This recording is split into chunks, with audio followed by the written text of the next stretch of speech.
Karena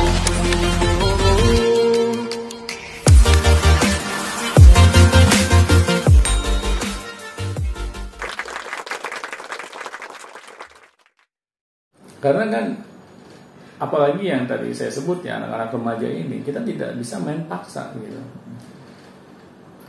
Anak disebut bermasalah ya biasanya ya kalau sudah menjelang remaja, karena mereka ini memiliki ruang gerak yang lebih luas gitu, mereka bisa kemana-mana gitu. Nah tetapi kan kalau sampai mereka melakukan hal-hal yang tidak semestinya, akhirnya ini menjadi masalah. Nah, kita sebagai para pendidik di sekolah dan para orang tua ini harus saling berkolaborasi. Nah, ini pertanyaannya besar sebenarnya. Jika anak tidak diberikan pendidikan yang tepat, Pak.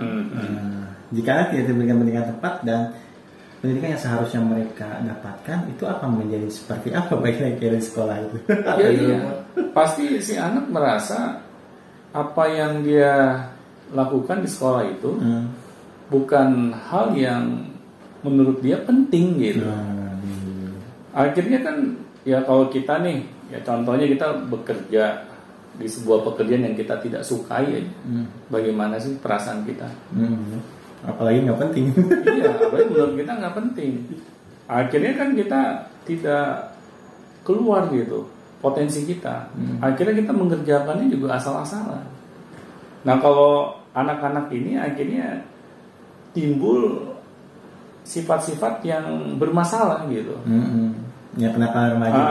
Kenakalan gitu kan. Iya. Nah di sini kan kita nggak sadar gitu pihak sekolah sebenarnya ikut berpartisipasi dalam kenakalan anak-anak ini sebenarnya. Sebenarnya ya ikut berpartisipasi, bukan menjadi korban kenakalan sebenarnya. Benar. Kita kadang ngerasa langsung gampang aja mencap anak yang nakal, anak yang bermasalah. Anak yang dihukum. Anak yang dihukum. Iya. Tetapi sekolah dan para orang tua nggak sadar gitu. Kita di sana sebenarnya berpartisipasi karena kita tidak memperdulikan apa yang anak-anak kita butuhkan. Kita hanya berkira-kira gitu apa yang anak kita butuhkan dan itu yang kita berikan. Nah di sini kan seharusnya para pendidik dan para orang tua terus mengevaluasi gitu. Kenapa sih anak kita seperti ini? Sebenarnya apa sih penyebabnya?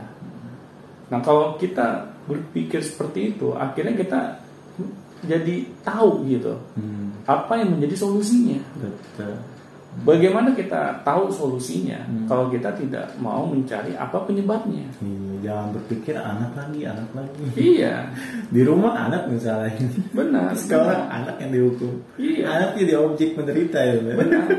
Padahal kan seharusnya anak menjadi subjek dari pendidikan. Iya. Kalau anak kita arahkan menjadi subjek dari pendidikan, ya insya Allah gitu. Anak merasa diperdulikan, diperhatikan. Anak merasa sekolah ini bermanfaat bagi dirinya gitu. Akhirnya dia tidak mau menyanyiakan gitu. Nah, tetapi kalau sekolah tidak memperhatikan hal ini ya jangan salah gitu. Kita akan selalu menemui anak-anak yang bermasalah. Karena kan sekolah biasanya hanya menekankan sisi kognitifnya saja, Pak. Benar. Sedangkan kognitif itu kan barometernya hanya nilai. Nah itu kelulusan. Jadi bagaimana dengan yang seperti itu? Iya pasti nggak akan nyambung gitu. Iya benar. Ya. Seharusnya kita sadar gitu kalau kita hanya menekankan hanya sisi kognitif, ini sebenarnya adalah cara yang paling mudah. Ya. Anak sebenarnya tidak perlu kita tekankan di sisi kognitif itu dengan begitu hebatnya, dengan begitu dalam gitu. Padahal yang namanya pendidikan buat anak, ya seharusnya apa yang anak ini butuhkan gitu. Karena kalau pendidikan kognitif ya kita sebut dengan pendidikan akademis ya, itu kan hanya kita berkutat di sisi apa sih, hafalan kan, hitung-hitungan, rumus, dan itu semua bukan sesuatu hal yang kita bisa jadikan pendidikan karakter bagi anak-anak kita. Karena kan di pendidikan akademis tidak ada itu yang namanya kita memperhatikan bagaimana nih sikap anak-anak kita, bagaimana perilaku mereka. Kita tidak memperhatikan itu semua gitu. Kita hanya menjadikan nilai sebagai barometernya. Tetapi kan nggak mungkin gitu. Kita berharap dengan anak-anak ini mengenyam pendidikan akademis, terus karakter anak-anak kita berubah. Padahal itu biang masalahnya kan? Iya, itu padahal biang masalahnya benar. Jarang ada anak-anak nakal gara-gara menilai matematikanya jelek gitu kan? Iya, aduh. Jarang ada anak-anak nakal itu gara-gara misalnya nggak lulus fisika, jarang. Iya. Karakternya yang penting. Nah ini juga ya terjadi sama saya gitu kan. Orang tua saya pengen gitu, saya ranking 10 besar. Dengan iming-iming nanti akan ada hadiah, reward gitu. Saya bilang ke orang tua saya, mau ranking berapa? Ya udah deh pokoknya 10 besar. Kalau kamu dapat ranking 10 besar nanti ada reward. Ya kamu jalan-jalan. Oke, siap. Nah setelah itu ya udah saya mengatur strategi kan gimana dapat ranking 10 besar. Nah ternyata untuk mendapatkan ranking 10 besar itu sangat mudah. Tempat duduk menentukan. Itu kalau kita di depan gimana gitu ya? Akhirnya ya udah saya masuk ke ruang kelas ujian, saya lihat mana nih teman saya yang ranking 1 dan ranking 2 duduknya di mana. Setelah saya bidik ya udah saya duduk di sampingnya. Ya.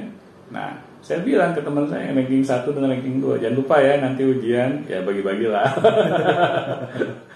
Dan akhirnya ya setelah ujian selesai ya otomatis lah nilai saya nggak beda jauh gitu.